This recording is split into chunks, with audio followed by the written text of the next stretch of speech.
আমরা বিপদে আছি, এই বিপদ থেকে উদ্ধারের জন্য আল্লাহর কাছে বেশি বেশি দোয়া করা। বলেন কি করা? দোয়া তো ছেড়েই দিছি আমরা সবাই। হুজুর দোয়া করলে আমরা দোয়া করি, এছাড়া নিজেরা একা একা দোয়া করি। দোয়া এত বেশি করা দরকার, খানা খাওয়ার কথা যত বেশি মনে থাকে এর চেয়ে বেশি আপনি দোয়া করা দরকার আল্লাহর কাছে। কোনোদিন যদি খাইতে ভুলেও যান, দোয়া করতে ভুলেন না, আল্লাহ এত বেশি দোয়া করা দরকার। সূরা নামলের 62 নম্বর আয়াতে আল্লাহ বলেন, আম্মাই ইউজিবুল মুত্তাররা ইদা দাআ। পীড়িত ব্যক্তি যখন আহ্বান করে, ডাকে, বলো কোন সেই সত্তা তার ডাকে সাড়া দেয়? বলেন তিনি কে? আল্লাহ। আমরা বিপদে আছি, এই বিপদ থেকে উদ্ধারের জন্য আল্লাহর কাছে বেশি বেশি দোয়া করা, এত বেশি দোয়া করা, খুব বেশি দোয়া করা আল্লাহর কাছে। আল্লাহ বলেন, উদউনি আস্তাজিব লাকুম, আমাকে ডাকো আমি তোমাদের ডাকে সাড়া দেই।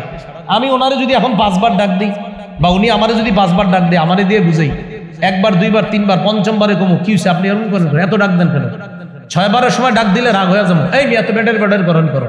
মাখলুকের স্বভাব এমন, বারবার ডাকলে মাখলুক রাগ করে, খালেক না ডাকলে রাগ করে। হাদিসে আসছে রাসূলুল্লাহ সাল্লাল্লাহু আলাইহি সাল্লাম বলেন, মাল্লাম ইয়াসআলিল্লাহ ইয়াগদাব আলাইহি, আল্লাহর কাছে যে চায় না আল্লাহ তার উপর রাগ করে। ভিক্ষুক বারবার চাইলে এক পর্যায়ে মালিক বলে, এই তোরে কতবার দিব, যা এখান থেকে সর। ভিক্ষুক যখন বারবার চায়, রবের কাছে না চাইলে রব রাগ করে, মানুষের কাছে চাইলে মানুষ রাগ করে, আল্লাহর কাছে না চাইলে আল্লাহ রাগ করে। তিনি কত আপন আমাদের, কত বেশি চাওয়া দরকার। এই জন্য দোয়া করা। এক জুতা ফিতার কিনতে যাবেন, আপনি জুতার ফিতা কিনতে যাবেন বাজারে, আল্লাহর কাছে বলে যাবেন, আল্লাহ আমি জুতার ফিতা কিনতে যাচ্ছি, আমার ফিতাটা যেন জুতার জন্য টেকসই হয়। হাদিসে আসছে ছোট থেকে ছোট সব আপনার কাছে চাওয়া। আল্লাহ আমি আপনার কাছে বলে গেলাম, এই যে শুধু বললেন, এই বলাটা ইবাদতে গণ্য হয়ে সওয়াব পেয়ে যাবেন। আবু দাউদ 1479 নম্বর হাদিস, রাসূলুল্লাহ সাল্লাল্লাহু আলাইহি সাল্লাম বলেন, আদ-দুআউ হুয়াল ইবাদা, দোয়া করাটাই ইবাদত, দোয়া করাটাই ইবাদত। এই জন্য ছোট থেকে ছোট সব বিষয় আগে কাকে বলবো বলেন? একটা সুই কিনতে যাবেন বাজারে, আপনার বিবি বলছে একটা সুই আইলেন, আল্লাহকে বলবেন, আল্লাহ আমি একটা সুই কিনতে যাইতেছি বাজারে, সুইটা যেন ক্ষতিকারক না হয় কারো জন্য, আল্লাহ আপনি আমার দোয়া কবুল করেন। আপনি শুধু আল্লাহরে বলে গেলেন, বাস, এরপর আপনি সুই কিনছেন, কথার কথা, কিন্তু আপনার এই বলাটা ইবাদতে গণ্য হয়ে সওয়াব পেয়ে গেছে। তাহলে আমাদের বর্তমান বিপর্যয় থেকে উত্তরণের একটা উপায়, খুব বেশি দোয়া করা, খুব বেশি দোয়া করা। একা একা মসজিদে বসে রয়েছেন, বাস হঠাৎ বসে রয়েছেন, হঠাৎ হাত করবেন আল্লাহ, এইভাবে বুক বরাবর হাত তুলবেন। আবু দাউদ 1488 1489, এই বরাবর হাত তুলতে হবে, এই বরাবর উঠতে উঠতে উপরে উঠতে পারে, এই বরাবর, এরকম না করা, এই যে এরকম পিঠা বানায় অনেকে মুনাজাতের মধ্যে, এরকম না করা, সুন্দরভাবে এইভাবে থাকা। মুনাজাতে হাত তুললে অনেকে এরকম করে, কি অবস্থা, তুইও হাত তুল, এরকম করে। আরে আপনি মানে আপনি কি করতেছেন? আবার এই দাড়ি খোঁচায় খোঁচায় কয়, কি অবস্থা, এই সেই হাত তুল, হাত তুল, কি মিষ্টি আছে, এই কি কয় না কয়, হাত তুলবেন সুন্দরভাবে, এইভাবে বুক বরাবর, এরপরে উঠাইতে পারেন, আল্লাহর কাছে হাত তুলবেন। নবীজি হাত তুলতে তুলতে বদরের যুদ্ধের আগের দিন এইভাবে বলতেছে, আল্লাহ আনজিজনি মা ওয়া'আদতানি, আল্লাহ আপনি যে ওয়াদা করেছেন আল্লাহ পুরা করেন। আল্লাহ এই যে আমার সাহাবীরা ঘুমাইতেছে, আল্লাহ ইন তুহলিক হাদিহিল ইসাবা, অথবা ইন তুহলাক হাদিহিল ইসাবা, অথবা ইন তাহলিক হাদিহিল ইসাবাতু, যদি আল্লাহ এই দলটা ধ্বংস হয়ে যায়, অথবা ইন তুহলিক হাদিহিল ইসাবাতা, আল্লাহ এই দলকে যদি আপনি ধ্বংস করে দেন, লা তু'বাদ ফিল আরদি আবাদা, আপনাকে আল্লাহ বলার মতো কেউ থাকবে না। এইভাবে বলতে বলতে কাঁদতেছে, চাদর মুবারক পড়ে যাচ্ছে। আবু বকর সিদ্দিক পিছন দিয়ে এসে ধরছে, হুজুর হইছে, সায়ুনজিজুলাকা মা ওয়া'দাকা রাব্বুক, আমি আবু বকর সাক্ষী দিচ্ছি আপনার রব আপনার ওয়াদা পুরা করবে। দোয়া করা, খুব বেশি দোয়া করা, আল্লাহ করবেন নি দোয়া, সময় টময় দরকার নেই। ঘরে এই বাসায় গেছেন না, তো বাসায় যাওয়ার পর মেয়ে শুয়ে গেছে, গিয়ে দেখবেন মেয়েটা ঘুমায়, ছেলেটা ঘুমায়, স্ত্রীও ঘুমায় গেছে, এখন আপনি দেখেন কেউ জাগ্রত নাই, কথার কথা এই হাত তুলে ফেললেন, আল্লাহ আল্লাহ আল্লাহ আমার এই সমস্যা বলে ফেললেন, কতক্ষণ আল্লাহ। তো এইভাবে মোনাজাত করা, শুরুতে আল্লাহর প্রশংসা করা, এরপরে নবীজির উপর দুরূদ পড়া, সর্বশেষ গিয়ে আল্লাহর প্রশংসা করবেন, এরপরে দুরূদ পড়বেন। আপনি প্রথমে আল্লাহর প্রশংসা করবেন, নবীর উপর দুরূদ পড়বেন, প্রথমে এই কথাগুলো বলার পর এরপরে নিজের জন্য দোয়া করবেন, পরিবারের জন্য দোয়া করবেন, এরপর আরো যা যা দোয়া করবেন। শেষের দিকে যখন আপনি আবার যাবেন, যাওয়ার পর নবীজির উপর দুরূদ পড়বেন, পড়ার পর সর্বশেষ আল্লাহর প্রশংসা দিয়ে দোয়াটা শেষ করবেন। আল্লাহর প্রশংসা দিয়ে শুরু করলেন, দোয়া পড়লেন, দুরূদ পড়লেন, শেষের দিকে গিয়ে নবীজির উপর দুরূদ পড়ে আল্লাহর প্রশংসা দিয়ে দোয়াটা শেষ করলেন। বলেন ইনশাআল্লাহ। আলহামদুলিল্লাহি কাফা ওয়া সালামুন আলা ইবাদিহিল্লাযীনা ইসতাফা, আম্মা বা'দু ফাআউযু বিল্লাহি মিনাশ শাইতানির রাজীম। بسم الله الرحمن الرحيم يا أيها الذين آمنوا ادخلوا في السلم كافة ولا تتبعوا خطوات الشيطان إنه لكم عدو مبين اللهم صل على محمد وعلى آل محمد كما صليت على إبراهيم وعلى آل إبراهيم إنك حميد مجيد اللهم بارك على محمد وعلى آل محمد كما باركت على إبراهيم وعلى آل إبراهيم إنك حميد مجيد اللهم إني أعوذ بك من شر لساني ومن شر سمعي ومن شر بصري ومن شر مني দারুল উলুম ইসলামিয়া হাফিজিয়া মাদ্রাসার উদ্যোগে সমস্ত কবরবাসীর রূহের মাগফিরাত কামনায় নবম বার্ষিক তাফসীরুল কোরআন মাহফিল মুনাজাত পরিচালনা করবেন আলহাজ হাফেজ মাওলানা আব্দুল কাদের সাহেব দামাত বরকাতুহুম শেখুল হাদিস ও মুহতামিম আমলাপাড়া মাদ্রাসা সভাপতি দারুল উলুম ইসলামিয়া হাফিজিয়া মাদ্রাসা আলোচনা করেছেন মাওলানা আমানুল্লাহ সিদ্দিকী বাঘরি হুজুর সোনারগাঁও নারায়ণগঞ্জ মুফতি জুনায়েদ আহমদ ফয়েজি ইমাম খতিব সোনাকান্দা কেল্লা জামে মসজিদ সেক্রেটারি ওলামা পরিষদ বন্দর থানা নারায়ণগঞ্জ মাওলানা মুফতি হাবিবুল্লাহ সালেহী ইমাম ও খতিব আলীনগর বড় জামে মসজিদ প্রধান অতিথি জনাব মাসুদুজ্জামান মাসুদ ব্যবস্থাপনা পরিচালক মডেল গ্রুপ সভাপতি জনাব মোহাম্মদ মেহেদী হাসান সাধারণ সম্পাদক কলাগাছিয়া কেন্দ্রীয় জামে মসজিদ সাধারণ সম্পাদক মোহনপুর জান্নাতুল বাকি কবরস্থান কলাগাছিয়া নিবেদক আব্দুল জব্বার অনিক সাধারণ সম্পাদক দারুল উলুম ইসলামিয়া হাফিজিয়া মাদ্রাসা উপস্থিত হযরত উলামায়ে কেরাম মুসলমান ভাইয়েরা আল্লাহ তাআলার দরবারে শুকরিয়া আদায় করছি আল্লাহ আমাদেরকে এই মাহফিলে উপস্থিত হওয়ার তৌফিক দান করেছেন বলি আলহামদুলিল্লাহ।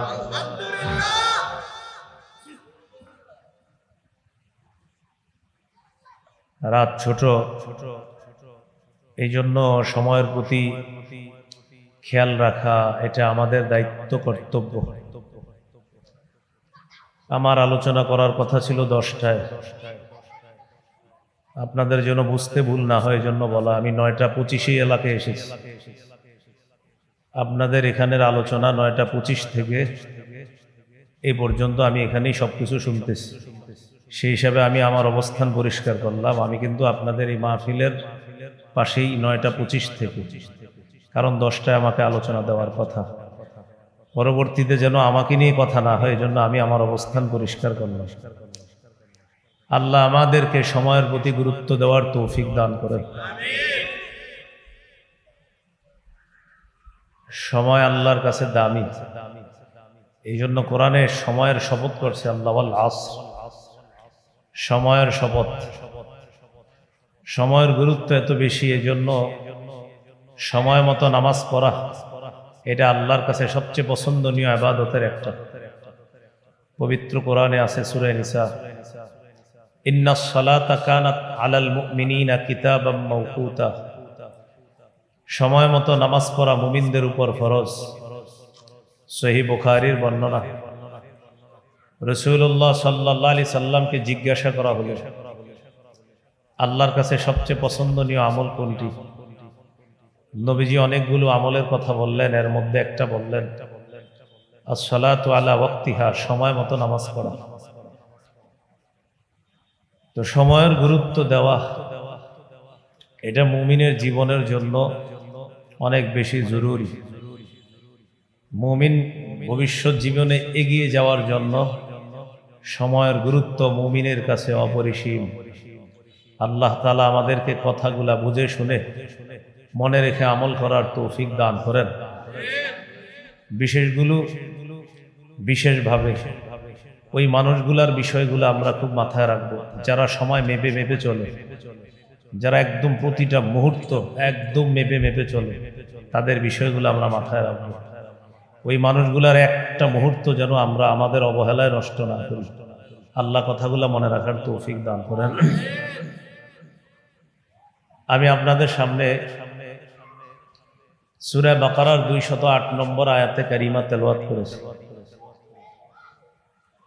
এই আয়াত যে বিষয়বস্তু, সেই বিষয়বস্তু নিয়ে কথা বলার আগে আজকের আলোচনার শিরোনামটা আমরা প্রথমে জেনে নেই, নির্ধারণ করে নিই।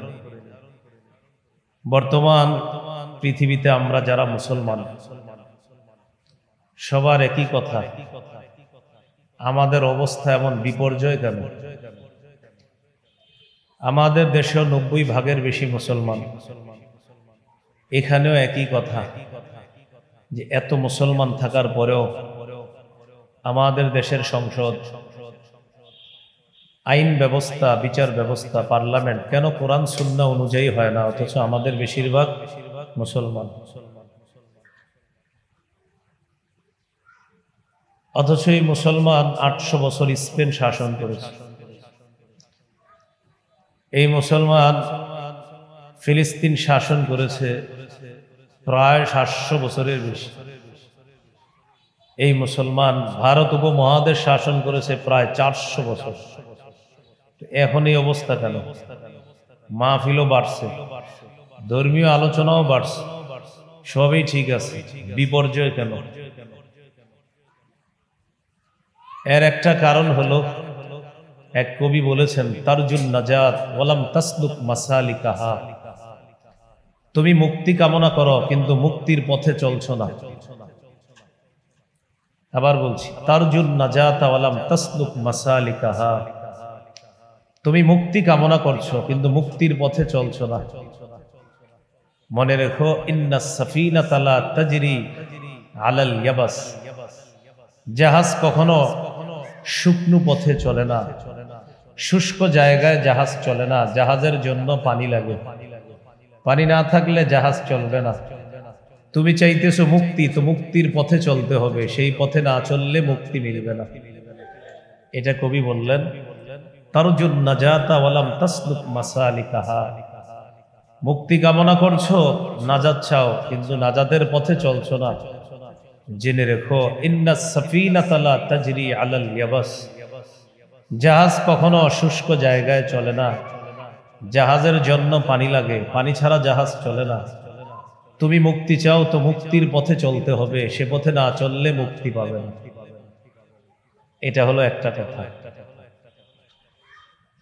দ্বিতীয় একটা কথা আমি ব্যক্তিগতভাবে খুব বেশি বলি, আমাদের বাংলাদেশে মুসলমান 90% বেশি হলেও বেশিরভাগ ইসলাম প্রিয় না। বেশিরভাগ মুসলমান কিন্তু কি প্রিয় না? যেমন পবিত্র কোরআনে আছে, চুরি করলে চুর এবং চূর্ণীর হাত কেটে দেওয়ার কথা আছে কোরআনে। আস-সারিকু ওয়াস-সারিকাতু ফাকতাউ আইদিয়াহুমা, চোর এবং চূর্ণীর হাত কেটে দাও, এটা কোরআনের আইন। কোরআন কোন ধর্মের মুসলমানদের কিতাব বলেন তো? ইসলাম ধর্ম। তাহলে মুসলমানদের কিতাবের নাম কি? কোরআন। কোরআনের বিধান হলো চোর চূর্ণী চুরি করলে হাত কেটে দাও। এখানে যারা বসা এদেরকে পার্সোনাল জিজ্ঞাসা করেন, ভাই চুরি করলে হাত কাটা হোক, কারা কারা চান? পার্সোনাল জিজ্ঞাসা করলে বলবে কি জানেন? এটা কোনো কথা? একটা মানুষের হাত কেটে ফেলা হবে? অথচ নাম আব্দুর রহমান, বাপের নাম আব্দুর রহিম। আবার বলে আমার দিল হলো কোরআন, আমার কিতাব হলো কোরআন। তো যখন বলা হলো কোরআনে বলছে চোর চুন্নির হাত কেটে দাও, এখন হাত কাটা হবে, এটা কি চান? বলবে না না, হাত কাটা হবে, এটা কোনো কথা? বললাম না, মুসলমান কিন্তু ইসলাম প্রিয় না, এটা হলো প্রমাণ। যদি ইসলাম প্রিয় হতো তো মেনে নিত, কোরআন বলছে তো মেনে নিত। কোরআনের সূরা আলী ইমরানের 131 নম্বর আয়াতে আছে, ইয়া আইয়ুহাল্লাযীনা আমানু লা তাকুলুর রিবা, হে ঈমানদারগণ তোমরা সুদ খেও না। এই জায়গায় যারা সুদ মুক্ত লেনদেন করে কয়জন? হাত তুলেন, পার্সোনাল জিজ্ঞাসা করেন, সুদ মুক্ত লেনদেন কয়জন করে? দেখবেন বেশিরভাগ কোনো না কোনো ভাবে সুদি কারবারের সাথে জড়িয়ে আছে। কিন্তু যদি বলেন ভাই আপনি পার্সোনাল একটা কথা জিজ্ঞাসা করি, আপনার ব্যবসা সম্পর্কে জানতে চাই, একটু বলেন তো। পবিত্র কোরআনে আল্লাহ বলেছেন আহাল্লাল্লাহুল বাইআ, আল্লাহ ব্যবসা হালাল করেছেন, ওয়া হাররামার রিবা, সুদকে হারাম করেছেন। আপনার ব্যবসাটা আমি একটু জানতে চাই। তো বলছে, বলার পর সুন্দর করে কৌশল করে আপনারা বলছে, শেষে বলবে এইভাবে, ভাই একটু এই আর কি আপনার ওই সামান্য একটু সমস্যা আছে, এটা বলবে। তো নাম আব্দুর রহমান, মুসলমানের সন্তান, হালাল ব্যবসা করতেছে, তো একটু অংশ সুদের সাথে জড়িয়ে আছে। বলেন যে আপনি কালকে এটা ছেড়ে দেন, ও আপনাকে বলবে এটা সহজ না। বললাম না মুসলমান কিন্তু ইসলাম প্রিয় না। যদি ইসলাম প্রিয় হতো সহজে মেনে নিত, সুদ খাওয়া হারাম, আমি হারাম ছেড়ে দিলাম। দেখছেন ঠিকের আওয়াজও কমে গেছে সুদের আলোচনায়। কেন? আনফরচুনেটলি সুদের আলোচনায় ঠিকের আওয়াজ কমে, হানায়ের আওয়াজ কমে। 1 লক্ষ মুসলমানের সামনে সুদের ওয়াজ করবেন, মনে হবে মাঠে কেউ নাই, কিন্তু কয়জন আছে? 1 লাখ। কিন্তু সুদের আলোচনা করলে দেখবেন সব চুপ। কেন চুপ জানেন? আল্লাহ জানে কেন। তাহলে একটা হলো কি, মুক্তি চাই, মুক্তির পথে চলছি না। আর একটা হলো মুসলমান কিন্তু ইসলাম প্রিয় না। মুসলমান ইসলাম প্রিয় না। না হয় দেশের 90% মুসলমান ঘোষণা করুক যে আমরা আগামীতে ইসলাম চাই, এটা ঘোষণা করুক সবাই যে যে কোনো মূল্যে ইসলাম চাই, বাতিলদের ঘুম হারাম হয়ে যাবে। কিন্তু বলবে না, কেন জানেন? কারণ যে বলবে ও টেনশন করবে, আমি তো সমস্যা, বলবো কি? সূরা নূরের 2 নম্বর আয়াতে আছে, আয-যানিয়াতু ওয়াজ-যানি ফাজলিদু কুল্লা ওয়াহিদিম মিনহুমা মিআতা জালদা। ব্যভিচারিণী নারী, ব্যভিচারী পুরুষ, তারা যদি অবিবাহিত হয় তাদেরকে 100 বেত্রাঘাত করা হবে। তারা যদি বিবাহিত হয় তাদেরকে পাথর মেরে হত্যা করা হবে। পার্সোনালি মুসলমানদেরকে জিজ্ঞাসা করেন, ভাই ব্যভিচার করলে অবিবাহিতকে 100 বেত্রাঘাত করা হবে আর বিবাহিতকে পাথর মেরে হত্যা করা হবে, এই আইন আপনি চান? এটা কানে কানে জিজ্ঞাসা করেন। সে বলবে একটা মানুষ মেরে ফেলবে, এটা কোনো কথা? মুসলমান কিন্তু ইসলাম প্রিয় না। আল্লাহ তাআলা আমাদেরকে মুসলমান হিসাবে ইসলাম লালন ধারণ পালন করার তৌফিক দান করেন। তো বলছিলাম অসংখ্য মানুষ ব্যবসা করে, কৌশলে সুদের সাথে জড়িয়ে আছে। কৌশলে কিসের সাথে জড়িয়ে আছে? এই কথা রাসূল হাদিসের মধ্যেও বলেছে। রাসূলুল্লাহ সাল্লাল্লাহু আলাইহি সাল্লাম বলেন, ইযা তাবায়াতুম বিল ঈনা, যখন তোমরা ব্যবসা করবা ঈনাতে, ঈনা মানে হলো কৌশলে সুদির কারবার এর মাধ্যমে ব্যবসা করা। ঈনার অনেক ব্যাখ্যা আছে, ঈনা অনেক ব্যাখ্যা আছে। তো একটা হলো কৌশলে আপনি, মানে ডাইরেক্ট সুদ না, একটু কৌশলে সুদটা ইয়া করে আপনি। তো এটা হলো একটা। ওয়া আখাযতুম আযনাবাল বাকর, এবং যখন গরুর লেজ তোমরা ধরবা, গরুর লেজ ধরবা। আর যখন কৌশলে সুদের ব্যবসা করবা, গরুর লেজ দ্বারা উদ্দেশ্য হলো যখন তোমরা বিলাসী জীবন যাপন করবা, যখন তোমরা সঠিক পথে চলবা না। ওয়ারাদিতুম বিজ্জারই, আর কৃষি ক্ষেত খামারে যখন তোমরা সন্তুষ্ট থাকবা। ওয়া তারাকতুমুল জিহাদ, আর যখন তোমরা জিহাদ ছেড়ে দিবা। কৌশলে সুদি লেনদেন করবা, ব্যবসা বাণিজ্য নিয়ে তোমরা খুশি থাকবা, খেত খামার নিয়ে খুশি থাকবা, গরুর লেজ ধরবা, মানে আনন্দ উল্লাসের জীবন যাপন করবা। আর জিহাদ তোমরা ছেড়ে দিবা, বিভিন্ন পন্থায় জিহাদ তোমরা ছেড়ে দিবা, বিভিন্ন ভাবে তোমরা জিহাদকে যখন এড়িয়ে চলবা, সাল্লাল্লাহু আলাইকুম যুল্লা, আল্লাহ তোমাদের উপর লাঞ্ছনা চাপিয়ে দিবেন। লা ইয়ানজিউহু হাত্তা তারজিউ ইলা দীনিকুম, যতক্ষণ পরিপূর্ণ দ্বীনে ফিরে না আসবা ততক্ষণ তোমাদের এই লাঞ্ছনা তোমাদের উপর থেকে আল্লাহ উঠিয়ে নেবেন না, এটা নবীজি বলে দিয়েছেন। এই হলো আজকের আলোচনার ভূমিকা। তাহলে আজকের আলোচনার ভূমিকায় গুরুত্বপূর্ণ কয়টা কথা জানলাম। এক, আমরা মুক্তি চাই, কিন্তু মুক্তির পথে চলছি না।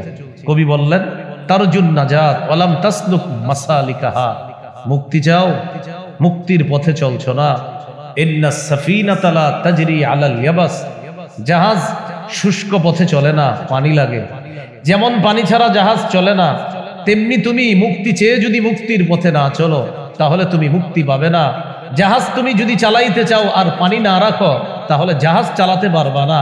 মুক্তি কামনা করে যদি মুক্তির পথে না চলো তো তুমি মুক্তি পাবে না।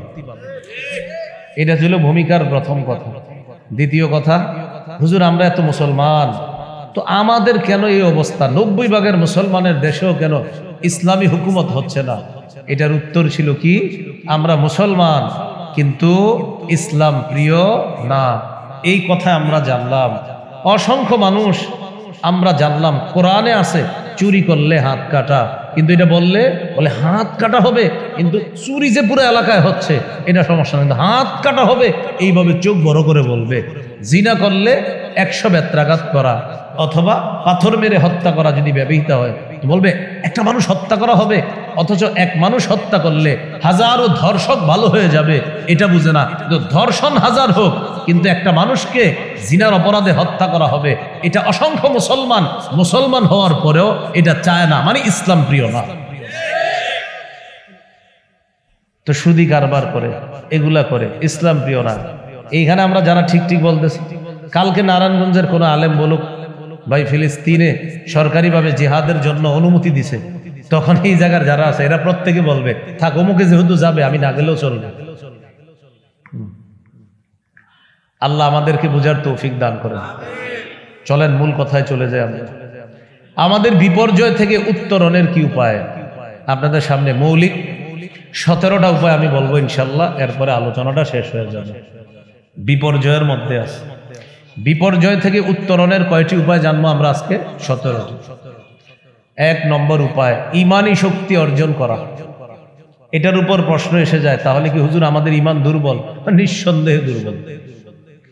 প্রশ্ন এসে যায় ইমান কেন দুর্বল হয়? উত্তর হলো নাফরমানির কারণে। আমরা কি নাফরমানি করি? অসংখ্য মানুষের পকেটে পকেটে নাফরমানি থাকে, করিমানি থাকে, সাথে সাথে নাফরমানি থাকে, মন চাইলেই নাফরমানি করি, গুনাহ করি। গুনাহ কাকে বলে? গুনাহ মৌলিক ভাবে 2 প্রকার। 1 নম্বর তারকুল মা'মুর, আল্লাহর আদেশকৃত বিষয়গুলা ছেড়ে দেওয়া গুনাহ। 2 নম্বর ফি'লুল মাহজুর, নিষিদ্ধ বিষয়গুলা করা গুনাহ। আমি আবার বলছি, পালনীয় বিষয়গুলা ছাড়া গুনাহ, করণীয় বিষয়গুলা আপনার যেই বিষয়গুলা করবেন এগুলা ছেড়ে দেওয়া গুনাহ, আর যেই বিষয়গুলা বর্জনীয় এগুলা করা গুনাহ। তাহলে করণীয় বিষয়গুলা ছাড়া গুনাহ, বর্জনীয় বিষয়গুলা করা গুনাহ। এই হলো গুনাহ মৌলিকভাবে 2 প্রকার। এর মধ্যে দ্বিতীয় প্রকার হলো নিষিদ্ধ গুনাহ। এগুলা আবার মৌলিকভাবে 4 প্রকার। 1 নাম্বার, আল্লাহর সাথে সম্পর্কিত বিষয় মাখলুকের মধ্যে আনা পাপ, নিষিদ্ধ।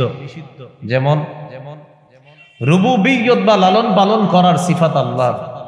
কোন মানুষ যদি বলে আনা রব্বুকুমুল আলা, আমি তোমাদের বড় খোদা, সম্মানিত খোদা, নাউজুবিল্লাহ, যেটা ফেরাউন বলেছে, এটা পাপ, এটা নিষিদ্ধ। অহংকার বা বরত্ব আল্লাহর চাদর। আল্লাহ বলেন আল কিবরিয়া ও রিদাই, বরত্ব আমার চাদর, এটা নিয়ে টানাটানি করবা না। বলেন মানুষ অহংকার করে কিনা? অহংকার করা এটা মানুষের জন্য পাপ। বরত্ব এটা আল্লাহর সিফাত, আল্লাহর চাদর, এটা মানুষ টানাটানি করা পাপ, এটা নিষিদ্ধ। 2 নম্বর আয-যুনুবুশ শাইতানিয়া, ইবলিসের সাথে সম্পর্কিত পাপ, এটা মানুষের মধ্যে আনা পাপ। যেমন হাসাদ বা হিংসা করা। রাসূলুল্লাহ সাল্লাল্লাহু আলাইহি ওয়াসাল্লাম বলেন ইয়াকুম ওয়াল হাসাদ, তোমরা হিংসা থেকে বাঁচো। ফাইন্নাল হাসাদা ইয়াকুলুল হাসানাত কামা তাকুলুন নারুল হাতাব। হিংসা এমন একটা পাপ, আগুন যেমন কাঠকে জ্বালিয়ে পুড়িয়ে শেষ করে দেয়, হিংসা নেক আমলকে ভস্ম করে দেয়, নেক আমলকে খেয়ে ফেলে। 3 নাম্বার নিষিদ্ধ পাপ আয-যুনুবুস সাবঈয়া, জুলুম করা, নির্যাতন করা, এটা পাপ, এটা অন্যায়। আপনি কাউকে অন্যায়ভাবে জেনে শুনে একটা জাল নোট দিয়ে দেওয়া, এটা জুলুম। বিক্রেতা ক্রেতাকে জেনে শুনে 1 কেজি আপেলের জায়গায় একটা আপেল কম দেওয়া, এটা জুলুম। চাঁদাবাজি করা জুলুম, দখলদারি করা জুলুম। নিশ্চিত আরেকজনের জমি তার নামে রেজিস্ট্রেশন আছে, এলাকাবাসীও সাক্ষী দেয়, তার জমি জোর দখল করে আপনি এটাকে ভোগ করা আর 36 বার হজ করা, এটাও জুলুম। জুলুম জুলুম, এটা নিষিদ্ধ পাপ। 4 নাম্বার আয-যুনুবুল বাহিমিয়া, পশু সুলভ পাপ। কুকুর একটা কাজ রাস্তাঘাটে করে, এটা মানুষ করলে এটার নাম হয় জিনা, এটা মানুষের জন্য পাপ। কিছু পশু আছে যেটা পশুর জন্য পাপ না, কিন্তু মানুষের জন্য পাপ। যেমন আজকে রাতে এশার নামাজ না পড়ে অনেক পশু ঘুমায়া যাবে। আজকে রাতে খাবার খেয়েছে পশু অনেক না, তারা ঘুমিয়ে যাবে।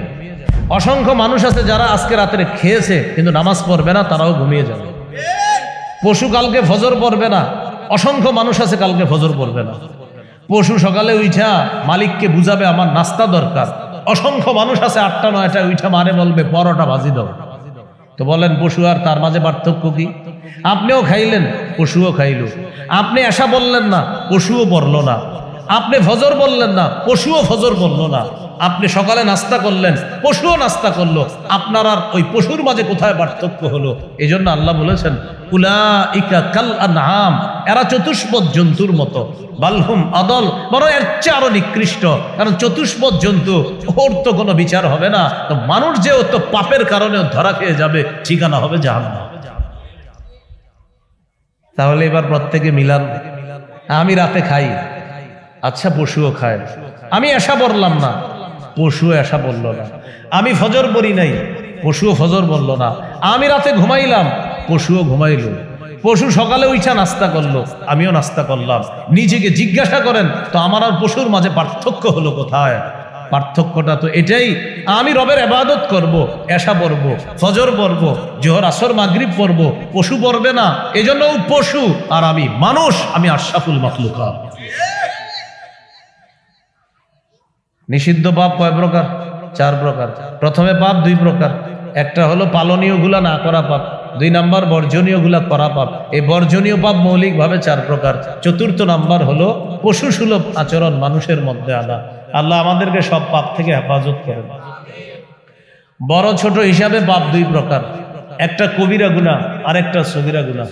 সূরা নিসার 31 নম্বর আয়াতে আল্লাহ বলেন ইন তাজতানিবু কাবাইরা মা তুনহাউনা আন, যদি তোমরা কবিরা গুনাহ থেকে বাঁচো, নুকাফির আনকুম সাইয়্যাতিকুম, আমি তোমাদের সগীরা গুনাহ মাফ করে দেব। ওয়া নুদখিলকুম মুদখালান কারীমা, মৃত্যুর পর সম্মানের জায়গা জান্নাতে তোমাদেরকে প্রবেশ করাবো। আল্লাহ আমাদেরকে সগীরা কবিরা গুনাহ থেকে বাঁচার তৌফিক দান করেন। চলেন মূল আলোচনায় চলে আসি। আমাদের বর্তমান বিপর্যয় থেকে উত্তরণের কয়টি উপায় জানবো আজকে আমরা। 1 নাম্বার উপায়, ঈমানী শক্তি অর্জন করা। ঈমানী শক্তি আমাদের কমে গেছে। ঈমানী শক্তি কিভাবে কমে? নাফরমানির কারণে। নাফরমানি যত বেশি হবে, কলবের মধ্যে কালো দাগ পড়ে যায়, আর কলবের মধ্যে থাকে ঈমান। ওই কালো দাগওয়ালা কলবের মধ্যে যদি ঈমান থাকে, এটা দুর্বল হয়ে যায়। এই জন্য ইমাম বুখারীর মধ্যে শিরোনাম আনছেন আল ঈমানু ইয়াজিদু ওয়া ইয়ানকুস, ঈমান বাড়ে, ঈমান কমে। ঈমান থাকার জায়গা হলো কলব। 26 নম্বর পারা 16 নম্বর পৃষ্ঠা আছে ওয়ালাম্মা ইয়াদখুলুল ঈমানু ফি কুলুবিকুম ক্বালাতিল আ'রাবু আমান্না। গ্রাম্যবাসী বেদুইনরা বলে আমরা ঈমান আনলাম। গ্রাম্যবাসী যারা, তারা বলে আমরা ঈমান আনলাম। ক্বালাতিল আ'রাবু আমান্না, তারা বলে আমরা ঈমান আনলাম। শেষের দিকে আল্লাহ বলেন ওয়ালাম্মা ইয়াদখুলুল ঈমানু ফি কুলুবিকুম, অথচ তোমাদের অন্তরে এখনো ঈমান প্রবেশ করেনি। আয়াত থেকে বোঝা যায় ঈমান থাকার জায়গা হলো কলব, আর মানুষ যত পাপ করে তার কলবের উপর আবরণ করে যায়। বলেন ইমান থাকার জায়গা কোথায়? পাপ করলে কোথায় আবরণ পড়ে? কলবের মধ্যে। তো যত আবরণ পড়বে ইমান তত দুর্বল হয়ে যাবে। আল্লাহ হেফাজত করেন।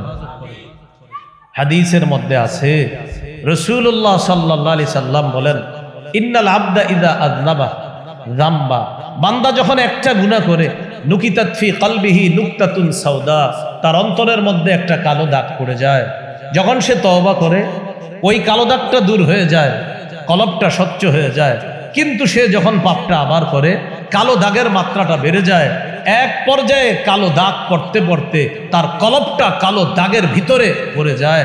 কোরআনে এটাকে বলা হয়েছে রন। সূরা মুতাফফিফিন আল্লাহ বলেন, কাল্লা বাল রানা আলা কুলুবিহিম মা কানু ইয়াকসিবুন, তাদের পাপের কারণে, গুনাহের কারণে তাদের অন্তরের উপর মরিচা পড়ে গেছে।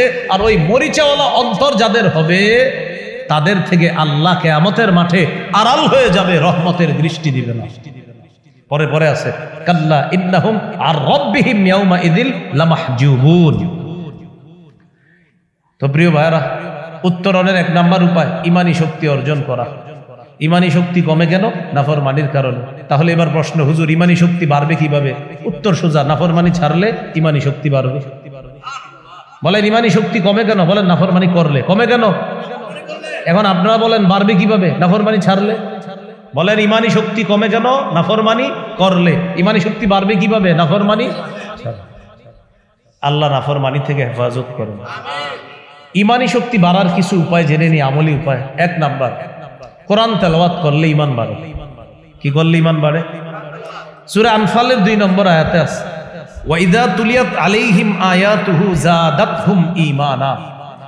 মুমিন তারা যাদের সামনে কোরআন তেলাওয়াত করা হলে তাদের ঈমান বেড়ে যায়। এই কোরআনের তেলাওয়াত তাদের ঈমান বাড়ায়া দেয়, কোরআন তাদের ঈমান বাড়ায়া দেয়।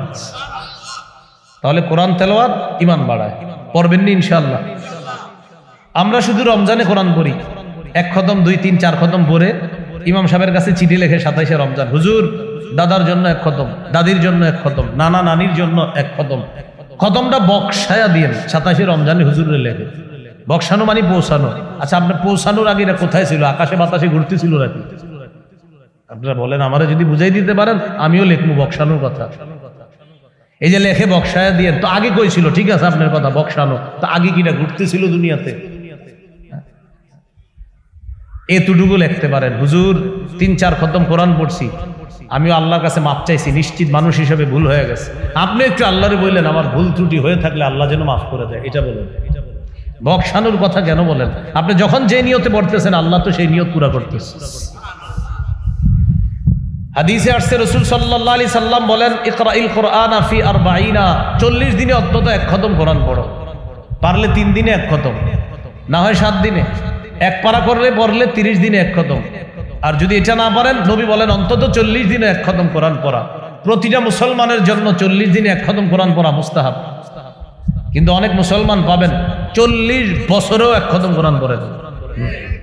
40 দিনে 1 খতম কোরআন পড়া এটা উচিত মুসলমানের জন্য। এই যে একটা ছেলে খুতবা দিছে আজকে আরবিতে, প্রথম খুতবায় হাদিস পড়েছে, বুখারীর হাদিস, খায়রুকুম মান তাআল্লামাল কুরআনা ওয়া আল্লামা। তোমাদের মধ্যে সর্বোত্তম ওই ব্যক্তি যে কোরআন শিখে অন্যকে শিখায়। তিরমিজির হাদিস 2909 নম্বর হাদিস, 2910 নম্বর হাদিস। এই 2 হাদিসের মধ্যে আছে কোরআনের সম্পর্কে। রাসূলুল্লাহ সাল্লাল্লাহু আলাইহি সাল্লাম বলেন, মান ক্বারাআ হারফাম মিন কিতাবিল্লাহ ফালাহু বিহি হাসানা ওয়াল হাসানাতু বিআশরি আমসালিহা। কোরআনের একটি অক্ষর যে পড়লো তাকে সাথে সাথে 10টি নেকি দেওয়া হবে। এই জন্য কোরআন পড়া। আপনাদেরকে মোহাব্বতের সাথে বলি, আমি সহ মৃত্যু পর্যন্ত যতদিন আমাদের মেধা ঠিক থাকবে, আমরা সুস্থ আছি যতদিন, বলেন 3টি আমল কোনোদিনও ছাড়বো না। বলেন কয় আমল? একদম সহজ, 3টি। বলেন 3 আমল কখনো ছাড়বো না। আবার 3 আমল নিয়মিত করব। 1 কোরআন তেলাওয়াত, 2 5 ওয়াক্ত নামাজ, 3 সাধ্য অনুযায়ী দান সদকা। এটা কিভাবে শুরু করতে পারেন? ফজরের নামাজ পড়লেন, নামাজ হয়ে গেল, প্রতিদিনের আমলের একটা নামাজ হয়ে গেল। আর তো 4 ওয়াক্ত আছে, বলে নেবেন। 2 নাম্বার, নামাজের পরে একটু কোরআন তেলাওয়াত করেন, 2টা হয়ে গেল আমল। 3 নাম্বার, অফিসে যাওয়ার সময় সাধ্য আছে 2 টাকা সদকা করার, 2 টাকা দান করেন। 5 টাকা সাধ্য আছে 5 টাকা দান করেন। এই 3 আমল যারা নিয়মিত করতে পারবেন, সূরা ফাতিরের 30-31 নম্বর আয়াত, 22 নম্বর পারা 16 নম্বর পৃষ্ঠার শেষ, 17 নম্বর পৃষ্ঠার শুরু, আল্লাহ তাআলা বলেন যারা নিয়মিত এই 3 আমল করবে, ইন্নাল্লাযীনা ইয়াতলুনা কিতাবাল্লাহ, যারা আল্লাহর কোরআন তেলাওয়াত করবে। 2 নম্বর ওয়া আকামুস সালাহ, 5 ওয়াক্ত নামাজ পড়বে।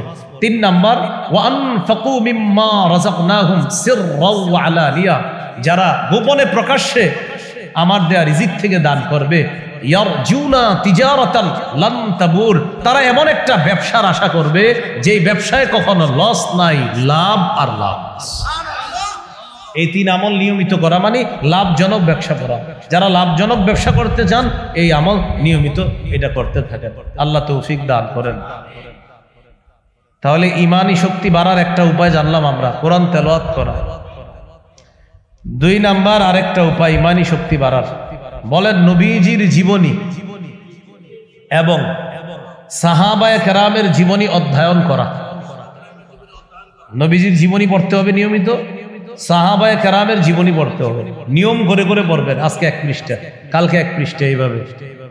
হায়াতুস সাহাবা কিনে নেবেন, বাংলায়ও বের হয়েছে, অথবা সাহাবীদের জীবনী বাংলায় আছে এখন। রাসূল সাল্লাল্লাহু আলাইহি সাল্লামের জীবনী অনেক আছে, আর রাহিকুল মাখতুম আছে, এটা কিনে নিতে পারেন। ইদ্রিস কান্দলবী রহমতুল্লাহি আলাইহির সিরাতে মুস্তাফা আছে, এটাও কিনে নিতে পারেন। এগুলা নিয়মিত পড়বেন, এগুলা পড়লে আপনার ঈমান তাজা হবে। সূরা মুমতাহিনার 6 নম্বর আয়াতে আল্লাহ বলেন, লাকাদ কানা লাকুম ফীহিম উসওয়াতুন হাসানাহ লিমান কানা ইয়ারজুল্লাহা ওয়াল ইয়াউমাল আখির, যারা আল্লাহকে কামনা করে আর আখিরাত কামনা করে তাদের জন্য নবীর জীবনী, সাহাবায়ে কেরামের জীবনী, নবীদের জীবনীর মধ্যে রয়েছে তাদের জন্য আদর্শ, উত্তম নমুনা রয়েছে। যদি চান ঈমান বাড়াবো, আমার আদর্শ সুন্দর করব, নবীজির সিরত নিয়মিত পড়বেন, নবীজির জীবনী পড়া, সাহাবায়ে কেরামের জীবনী পড়া, কারণ তাদের জীবনী পড়লে আপনার ইমানি শক্তি বাড়বে। আর ইমানি শক্তি বাড়ার সাথে আল্লাহর ওয়াদা আছে, সংখ্যায় যদি কম হয়, ইমান যদি মজবুত থাকে, ওই দলকে সাহায্য করা আল্লাহর ওয়াদা। 2 পারার 20 নম্বর পৃষ্ঠা আছে, কাম মিন ফিআতিন কালিলাতিন গালাবাত ফিআতান কাসীরাতাম বিইজনিল্লাহ, কত ছোট দল আল্লাহর হুকুমে কত বড় দলকে পরাজিত করে দিয়েছে। এটা কি কারণে? ইমানি শক্তির কারণে। বদরের যুদ্ধের ইতিহাস পড়েন আপনি, 313 জন সৈনিক, 70টা উট, 2টা ঘোড়া, 8টা তরবারি, তাও এরকম দামি তরবারি না, সশস্ত্র 1000 কাফেরের বিরুদ্ধে এই 313 জনকে ইমানি শক্তির কারণে আল্লাহ বিজয় দান করছে। খালিদ ইবনুল ওয়ালিদ রাদিয়াল্লাহু তাআলা আনহুর জীবনী পড়েন, 60 জনের সাথে 60,000-এর বিরুদ্ধে লড়াই করছে, মাত্র 60 জন নিয়ে, ইমান মজবুত, আল্লাহ 60,000-এর বিরুদ্ধে বিজয় দান করছে। তাহলে নবীর জীবনী পড়া, সাহাবায়ে কেরামের জীবনী পড়া, এটা হলো ইমানি শক্তি বাড়ার আরেকটা উপায়। 1 নাম্বার তেলাওয়াত, 2 নাম্বার সাহাবায়ে কেরামের জীবনী পড়া, রাসূল সাল্লাল্লাহু আলাইহি সাল্লামের জীবনী পড়া, আল্লাহ তৌফিক দান করেন। 3 নম্বর ইমানি শক্তি বাড়াইতে পারেন জিকির করা, নিয়মিত জিকির করা। সূরা রাদের 28 নম্বর আয়াতে আছে, আল্লাযীনা আমানু ওয়া তাতমাইন্নু কুলুবুহুম বিযিকরিল্লাহ, যারা ঈমান আনে এবং তাদের অন্তর প্রশান্ত হয় জিকিরের মাধ্যমে। আলা বিযিকরিল্লাহি তাতমাইন্নুল কুলুব, শোনো, আল্লাহর জিকিরের দ্বারাই অন্তর প্রশান্ত হয়, অন্তরগুলোর মধ্যে প্রশান্ত আসে, শান্তি আসে, এই অন্তর প্রশান্ত হয় আল্লাহর জিকিরের দ্বারা। আর আমরা জানছি ঈমান জানি কোথায় থাকে? অন্তরে। অন্তর প্রশান্ত হয় জিকিরের মাধ্যমে, জিকির করা। 4টা জিকির আল্লাহর কাছে সবচেয়ে পছন্দ। ক্বালা রাসূলুল্লাহি সাল্লাল্লাহু আলাইহি ওয়াসাল্লাম আহাব্বুল কালামি ইলাল্লাহি আরবা, রাসূলুল্লাহ সাল্লাল্লাহু আলাইহি সাল্লাম বলেন আল্লাহর কাছে 4টি কথা পছন্দনীয়, সুবহানাল্লাহ ওয়ালহামদুলিল্লাহ লা ইলাহা ইল্লাল্লাহ আল্লাহু আকবার। এই 4টা কথা আল্লাহর কাছে সবচেয়ে পছন্দনীয়। এই 4টার মধ্যে আবার শ্রেষ্ঠ জিকির হলো আফজালুদ যিকরি লা ইলাহা ইল্লাল্লাহ ইল্লাল্লাহ। সবচেয়ে ফজিলতপূর্ণ জিকির হলো লা ইলাহা ইল্লাল্লাহ। তিরমিজির হাদিস 3592 নম্বর হাদিস। قال رسول الله صلى الله عليه وسلم ما من عبد কোন বান্দা قال لا إله إلا الله, কোন বান্দা এই কথা বলল যে লা ইলাহা ইল্লাল্লাহ খালিসান মুখলিসা, ইখলাসের সাথে লা ইলাহা ইল্লাল্লাহ মুখ দিয়ে একবার বলল কোন বান্দা। আরেকটা এইভাবে আসছে মা মিন আবদিন ক্বাত্তু লা ইলাহা ইল্লাল্লাহ মুখলিসা, কোন বান্দা যদি একবার ইখলাসের সাথে লা ইলাহা ইল্লাল্লাহ পড়ে ইল্লা ফুতিহাত লাহু আবওয়াবুস সামাই হাত্তা তুফজিয়া ইলাল আরশ, আসমানের সবগুলা দরজা খুলে দেওয়া হয় তার লা ইলাহা ইল্লাল্লাহ যেন আল্লাহর আরশ পর্যন্ত পৌঁছে যায়। তাহলে জিকির করা, জিকিরের মাধ্যমে ঈমান বাড়ে, তেলাওয়াতে ঈমান বাড়ে, জিকিরে ঈমান বাড়ে। আল্লাহ আমাদের সকলকে নিয়মিত কোরআন তেলাওয়াত করা, নিয়মিত জিকির করা, নিয়মিত নবীর জীবনী, সাহাবায়ে কেরামের জীবনী পড়ার তৌফিক দান করেন। মনে থাকবে তো ইনশাআল্লাহ। ঈমানি শক্তি বাড়ানোর আরেকটা উপায়, সেটা হলো কাউকে ভালোবাসা আল্লাহর জন্য, কাউকে ঘৃণা করা আল্লাহর জন্য। তাহলে আপনার ঈমান মজবুত থাকবে। যারে ঘৃণা করা দরকার আল্লাহর জন্য ঘৃণা করতে হবে, যাকে ভালোবাসা দরকার আল্লাহর জন্য ভালোবাসতে হবে। আবু দাউদের হাদিস, রাসূলুল্লাহ সাল্লাল্লাহু আলাইহি সাল্লাম বলেন মান আহাব্বা লিল্লাহ ওয়া আবগাদা লিল্লাহ ওয়া মানাআ লিল্লাহ ফাকাদ ইসতাকমালাল ঈমান। যে ব্যক্তি কাউকে আল্লাহর জন্য ভালোবাসে, আল্লাহর জন্য ঘৃণা করে, আল্লাহর জন্য দান করে, আবার আল্লাহর জন্যই দান করে না, মানে দেয় আল্লাহর জন্য আবার দেয় না কখনো আল্লাহর জন্য। আল্লাহর জন্য দেয় সঠিক খাতে দেয়, আবার আল্লাহর জন্য দেয় না হারাম খাতে দেয় না। একজন আইসা বলছে দাও, তো দেখলো খাতটা হারাম, বললো না না আমি দিব না। ভাই কেন দিবা না? আমার আল্লাহরে খুশি করার জন্য তোমারে দিব না, কারণ এখানে তুমি হারাম কাজ করবা। সেখানে কেন দিলা? সেখানে ভালো কাজ হয়েছে, তাই রবকে খুশি করার জন্য সেখানে দিয়েছে। তাহলে দেওয়া আল্লাহকে খুশি করার জন্য, আবার হারাম খাতে না দেওয়া এটাও আল্লাহকে খুশি করার জন্য। নবী বলেন ফাকাদ ইসতাকমালাল ঈমান, সে তার ঈমানকে পরিপূর্ণ করে।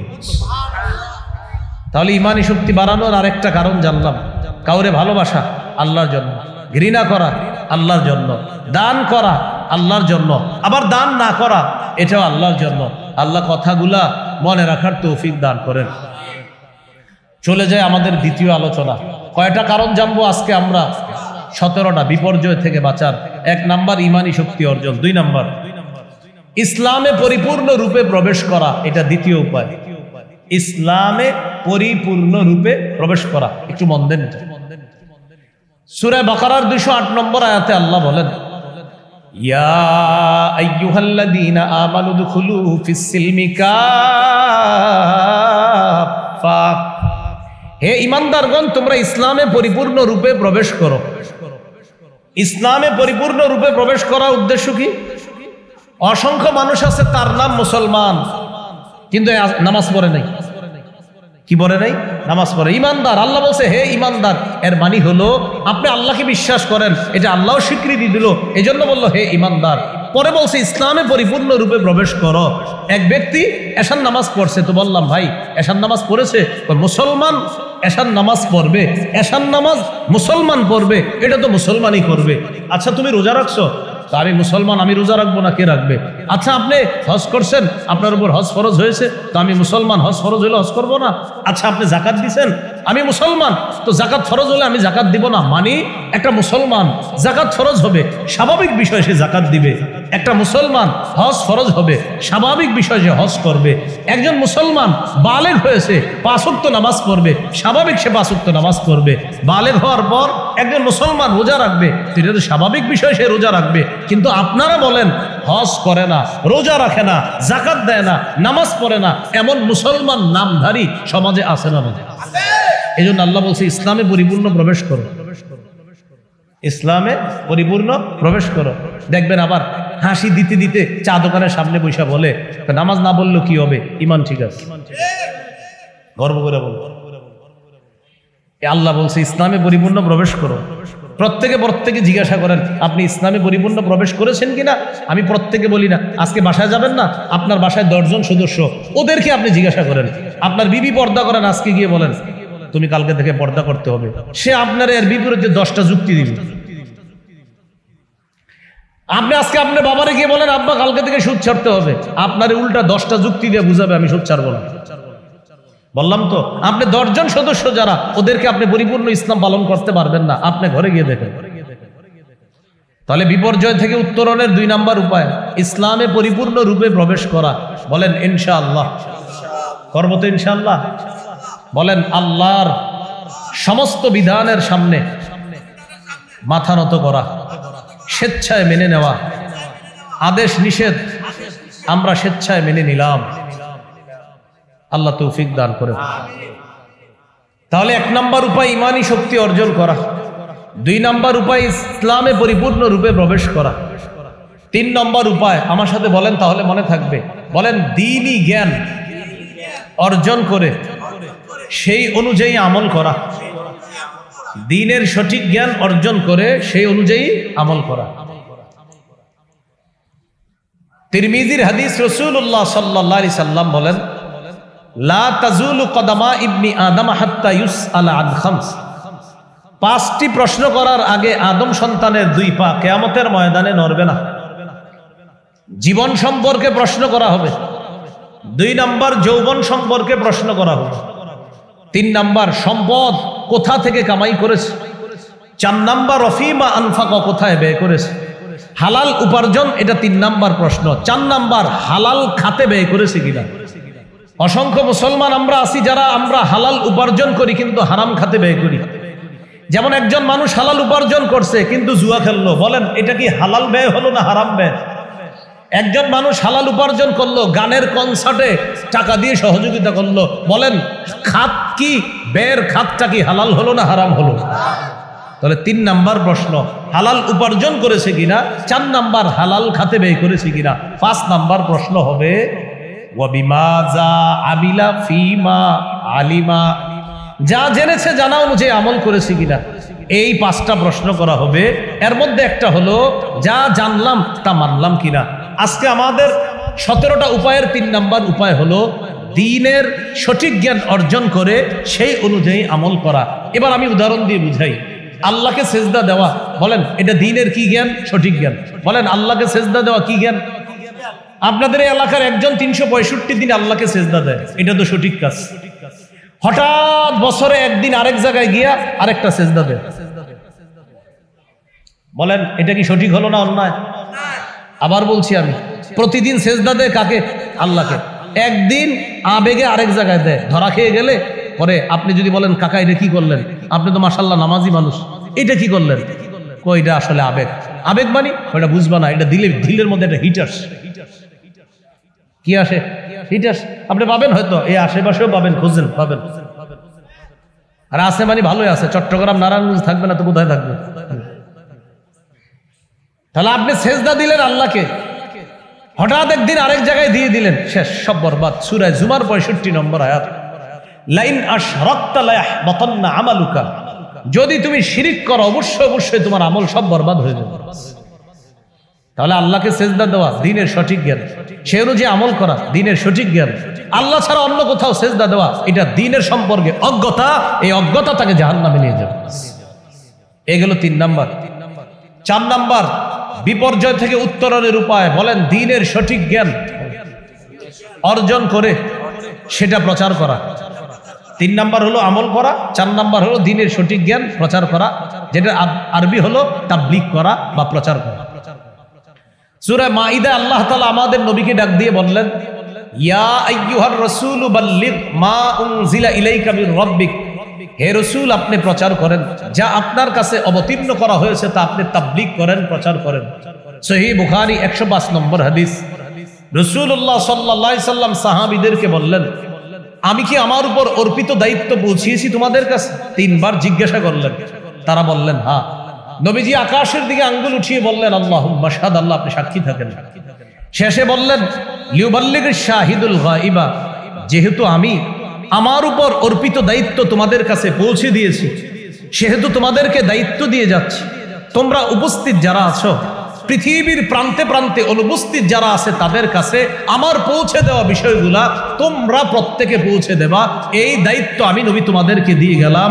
তাবলীগ বা প্রচারের দায়িত্ব তোমাদেরকে দিলাম। এই দিন সম্পর্কে সঠিক বিষয়গুলা পৃথিবীর অন্যদের কাছে তোমরা পৌঁছে দিবা, আমি নবী দায়িত্ব দিয়ে। তাহলে 3 নাম্বার, দ্বীনের সঠিক জ্ঞান অর্জন করে সে অনুযায়ী আমল করা। 4 নাম্বার, দ্বীনের সঠিক জ্ঞান অন্যের কাছে প্রচার করা। এই বিষয়ে আমরা একদম পিছিয়ে আছি। আমাদের বর্তমান সময়ের মানুষগুলা আমরা দিন শর্টকাটে শিখতে যাই, শুধু শর্টে, একদম শর্টকাটে দিন শিখা ফেলি। পড়া শিখার পর এরপরে পথভ্রষ্টতার মধ্যে চলে যাই। যেমন হঠাৎ দিন শিখছি, শিখার পরেই বলে ফেলতেছি অমুকের যা আছে সব বেঠিক।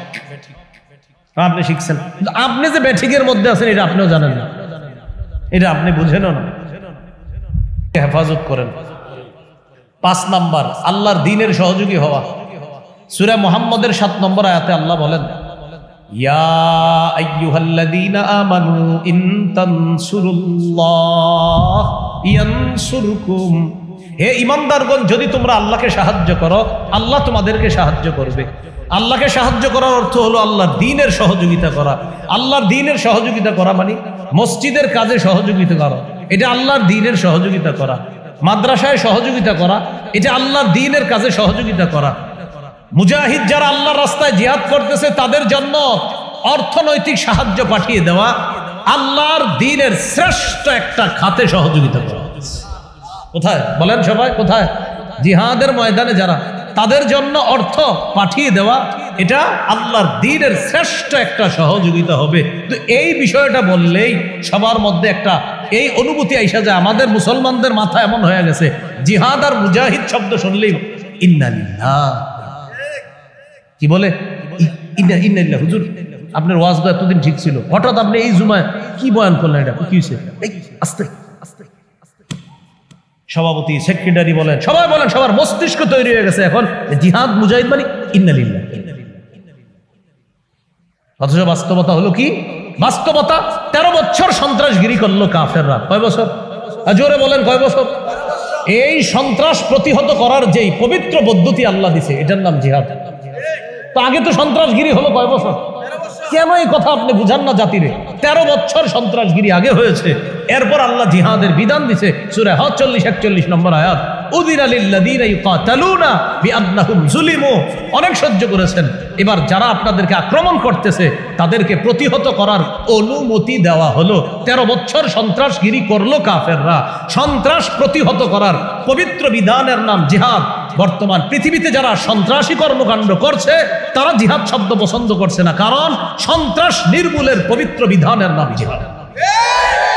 কিন্তু এটা সম্পর্কে তারা উল্টাটা জাতিকে বুঝাচ্ছে, তারা উল্টা বুঝায় জঙ্গিবাদ খতম করি, এটা বুঝে।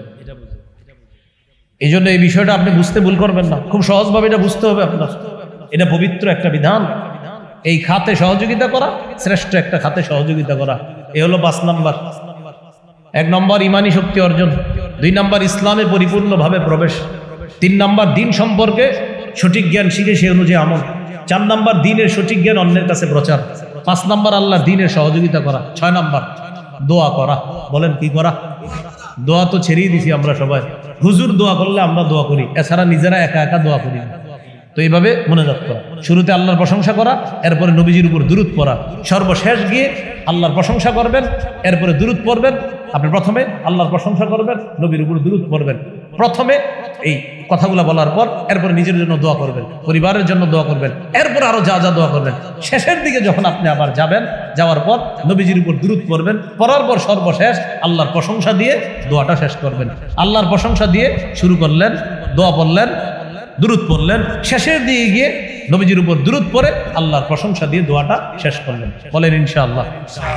7 নাম্বার বলেন আল্লাহর উপর ভরসা করে ধৈর্যের সাথে আল্লাহর সাহায্যের অপেক্ষা করা।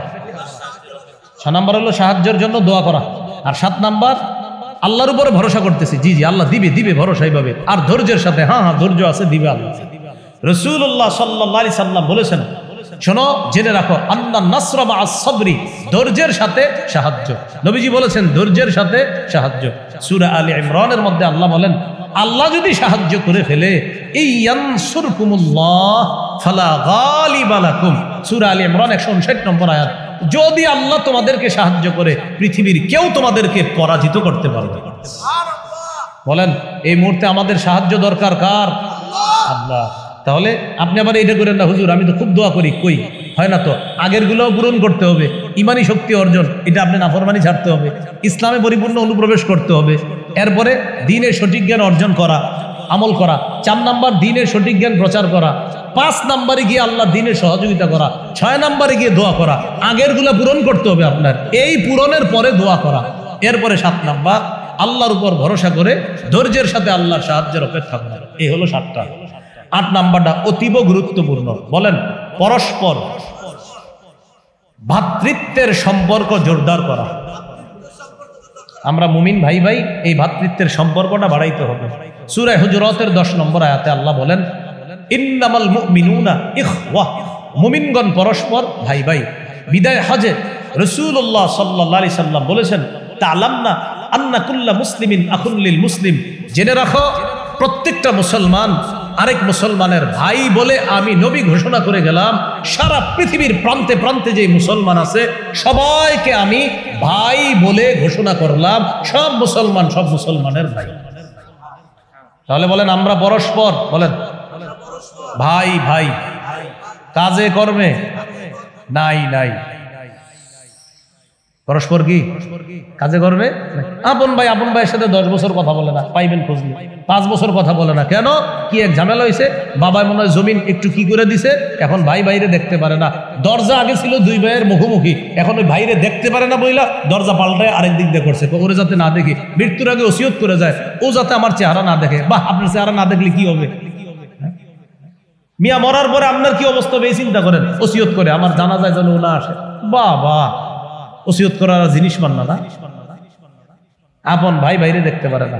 আল্লাহ বলছে মুমিন পরস্পর ভাই ভাই, এই ভ্রাতৃত্বের সম্পর্ক বাড়ানো। তাহলে বলেন, আমরা চাই বাংলাদেশে ইসলামী হুকুমত, অথচ আপন বাইরেই দেখতে পারি না, তো হুকুমতটা পাবো কিভাবে?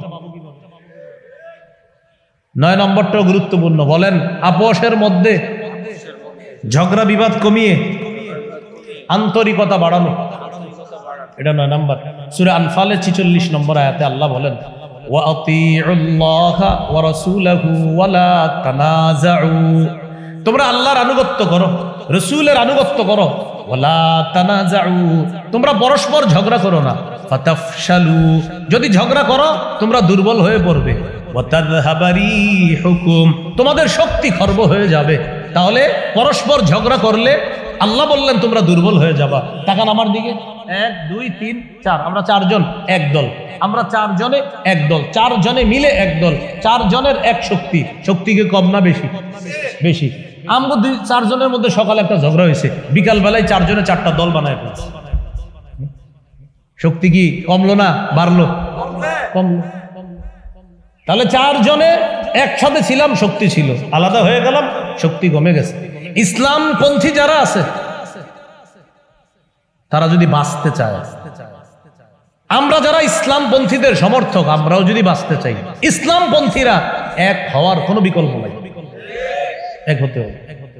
ঠিক আছে, আপোষের মধ্যে কিছু মতভেদ আছে, এগুলা মতভেদের জায়গায় রেখেই ইসলাম শব্দটার প্রশ্নে এক হতে হবে। যদি ইসলামপন্থীরা ঘোষণা করে যে আগামী 1 বছর আমরা কোনো ঝগড়া করবো না, সব ইসলামপন্থী আমরা এক প্ল্যাটফর্মে, আগামী 1 বছর কেউ ঝগড়া লাগাইলেও ঝগড়া করবো না আমরা, বাতিলদের এই ঘোষণার 30 সেকেন্ডের মধ্যে সব বাতিলদের মাথা গরম হয়ে যাবে।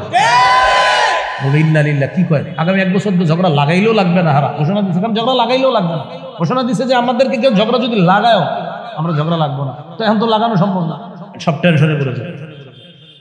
তো বলছিলাম, পরস্পর ঝগড়া কমায়া আন্তরিকতা বাড়াতে হবে, না হয় মুশকিল হয়ে যাবে। এটা হলো কয় নাম্বার? 9। 10 নম্বরটাও গুরুত্বপূর্ণ। বলেন, পৃথিবীর যে কোনো প্রান্তে একজন মুসলমান আঘাতপ্রাপ্ত হলে আমিও আঘাতপ্রাপ্ত হব। পৃথিবীর যে কোনো একজন মুসলমান আক্রান্ত হলে আমাকেও আক্রান্ত হতে হবে। নবীজি সাল্লাল্লাহু আলাইহি সাল্লাম বলেছেন, আল মুসলিমুনা কা জাসাদিন ওয়াহিদ, সারা পৃথিবীর সমস্ত মুসলমান এক দেহের মতো। প্রত্যেকটা মুসলমানকে নবী এক দেহের মতো বললেন। এক দেহের মতো মানি আমি দেখেন এই যে এখানে মানলাম আমার হাতে ব্যথা পেয়েছি, বলেন ব্যথা কি শুধু হাতে না পুরো শরীরে অনুভব হচ্ছে? সারা পৃথিবীর একজন মুসলমান আক্রান্ত হলে আমার শরীরে ব্যথা পেতে হবে। কেন? ফিলিস্তিনের মুসলমান আমার দেহের অংশ, আফ্রিকার মুসলমান আমার দেহের অংশ, ইরাক, ইরান, সৌদি আরব, শিশান, আফগানিস্তান, কাশ্মীর, বেলুচিস্তান, কাশগড়, সমস্ত মুসলমান যারা আছে প্রত্যেকটা মুসলমান আমার আপনার আমাদের দেহের অংশ। তারা আক্রান্ত হবে তো আমি আক্রান্ত হতে হবে। এটা 10 নম্বর। কিন্তু যদি দেখেন কোনো মুসলমানের ব্যথায় আপনি ব্যথা না পান, তাহলে আপনার সফলতা আসবে না, আপনি ব্যথা পেতে হবে। সফলতার উত্তরণের বললাম তো এটা 10 নম্বর উপায়। আপনি ব্যথা পেতে হবে। এই ভাই ব্যথা পেলে আমাকে ব্যথা পেতে হবে, উনি ব্যথা পেলে আমি ব্যথা পেতে, কারণ তিনি আমার দেহের টুকরা, আমি তার দেহের টুকরা। নবী বলেছেন তোমরা সবাই এক দেহ।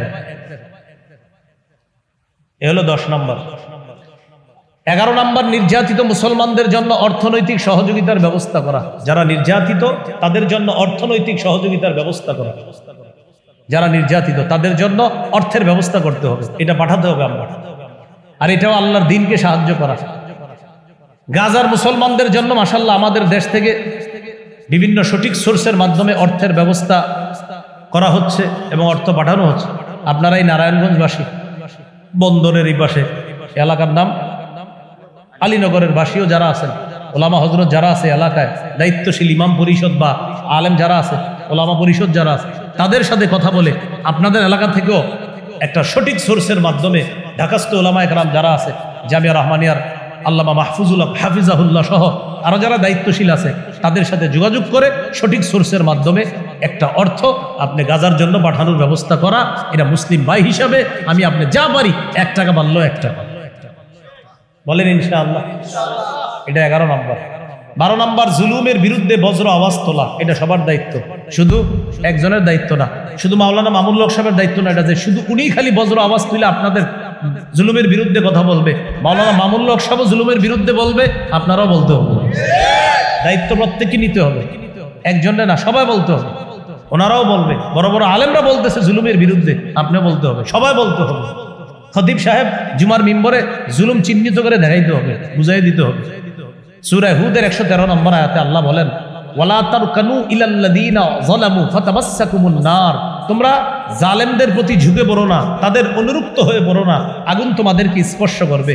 এই আয়াতের ব্যাখ্যা হলো, বলেন আমার সাথে ব্যাখ্যাটাও শিখে ফেলি, বলেন জালেমদের 2-4টা ভালো কাজ দেখে তাদেরকে প্রশংসার বন্যায় ভাসিয়ে দিও না। জালেমের প্রতি ঝুঁকে পড়ো না মানে জালেমের 2-4টা ভালো কাজ দেখে তার প্রশংসা করে আপনি ভাষায় দিবেন না। হাজারো জুলুম বাদ দিয়া আপনি বলতেছেন বাহ উন্নতি আর উন্নতি, জুলুম গুলাকে বলবে। 2-4টা ভালো কাজ দেখা আপনি তার হাজারো জুলুম ভুলে যাওয়া যাবে না। এটা 12 নম্বর। 13 নম্বর, মুমিন বিলাসী জীবন বর্জন করতে হবে। যদি আমরা সফলতা চাই, বিলাসী জীবন বর্জন করা। মুমিনদের দেখলেই মনে হবে আচ্ছা কোথায় যান ভাই, নামাজে যাইতেছে। আচ্ছা কোথায় যান, একজনের দিনের দাওয়াত দিতে যাচ্ছি। আচ্ছা কোথায় যান, আমি একটু অসুস্থ ব্যক্তির ইয়াদাতুল মারিজ সুন্নত পালন করতে যাচ্ছি। আচ্ছা আপনি কোথায় যাচ্ছেন, একজন মুসলমানের জানাজায় যাচ্ছি। আচ্ছা আপনি কোথায় যাচ্ছেন, সন্তানটাকে মাদ্রাসায় দিতে যাইতেছি। মানে মুমিনের 24টা ঘন্টাই হবে এমন যে আল্লাহর কোনো না কোনো কাজে আছে, সে বিলাসী হবে না মুমিন। তিরমিজির হাদিস 2320 নম্বর হাদিস, রাসূলুল্লাহ সাল্লাল্লাহু আলাইহি সাল্লাম বলেন, লাউ কানাতিদ দুনিয়া তা'দিলু ইনদাল্লাহি জানাহা বাউদা মা সাকা কাফিরাম মিনহা শারবাতা মাইন। এই পৃথিবীর মূল্য যদি আল্লাহর কাছে মাছির ডানা পরিমাণ হতো, তাহলে কোনো কাফেরকে আল্লাহ তাআলা এই পৃথিবীর 1 ঢোক পানি পান করতে দিত না। আল্লাহ তাআলার কাছে এই পৃথিবীর মূল্য যদি মাছির পরিমাণ হতো, তাহলে কোনো কাফেরকে 1 ঢোক পানি পান করতে আল্লাহ দিতেন না। আল্লাহর কাছে এই দুনিয়া মুমিনের জন্য কষ্টের জায়গা, মুমিন এখানে আখিরাতের সঞ্চয় করবে, আর বেঈমান যারা আছে সেখানে জাহান্নামের জন্য তারা প্রস্তুত হবে। মুমিন জান্নাতের জন্য এখানে প্রস্তুত হবে, আখিরাতের সঞ্চয় করবে, কষ্ট সহ্য করবে। কাফের জাহান্নামের জন্য এখানে তৈরি হবে। এ হলো 13 নম্বর। 14 এটা একটু বলেন, বলেন অধিকার আদায়ের লড়াই অব্যাহত রাখা। আবার অধিকার আদায়ের লড়াই অব্যাহত রাখা। বলেন মুসলমানদের অধিকার আদায়ের লড়াইয়ের নাম পবিত্র জিহাদ। বলেন তো অধিকার আদায়ের লড়াইয়ের নাম কি? এবার আমার সাথে বলেন, ক্রেতা বিক্রেতা, দ্রব্য মূল্য, বাজার। ক্রয় বিক্রয় করতে গেলে বলেন মৌলিক 5টি জিনিস লাগে। 1 ক্রেতা, 2 বিক্রেতা, 3 দ্রব্য, 4 মূল্য, 5 বাজার। বলেন ক্রেতা হলেন আল্লাহ, বিক্রেতা মুমিনগণ, দ্রব্য জানমাল, মূল্য জান্নাত, বাজার জিহাদের ময়দান। হ্যাঁ, এটা বানানো কথা না, সূরা তাওবা আছে 111 নম্বর আয়াত। ইন্নাল্লাহা আশতারা, নিশ্চয় আল্লাহ ক্রয় করেছেন, আল্লাহ ক্রেতা, মিনাল মুমিনিনা মুমিনদের থেকে, মুমিনরা বিক্রেতা, আনফুসাহুম ওয়া আমওয়ালাহুম তাদের জানমাল, জানমাল হলো দ্রব্য, বিআন্না লাহুমুল জান্নাহ বিনিময় জান্নাত। কটা হলো? 4টা। 5 নাম্বার বাজার। ইকাতিলুনা ফি সাবিলিল্লাহ, তারা আল্লাহর রাস্তায় লড়াই করবে। ফায়াকতুলুনা ওয়া ইউকতালুন, তারা কাফেরদেরকে জাহান্নামে পাঠাবে আর নিজেরা শহীদ হয়ে জান্নাতি হবে। তাহলে অধিকার আদায়ের লড়াইয়ের নাম জিহাদ। এইগুলো কত নাম্বার? 14।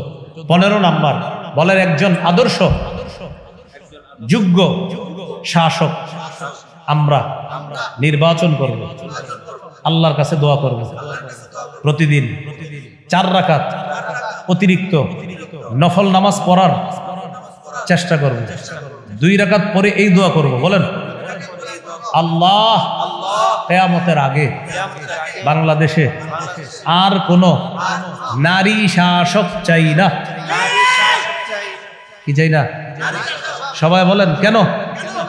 রাসূলুল্লাহ সাল্লাল্লাহু আলাইহি সাল্লাম বলেন লা ইউফলিহা কওমুন ওয়াল্লাহু আমরাহুম ইমরাআ, ওই জাতি কিছুতেই সফল হবে না যে জাতি তাদের নেতৃত্বে কোনো নারীকে বসায় দিবে।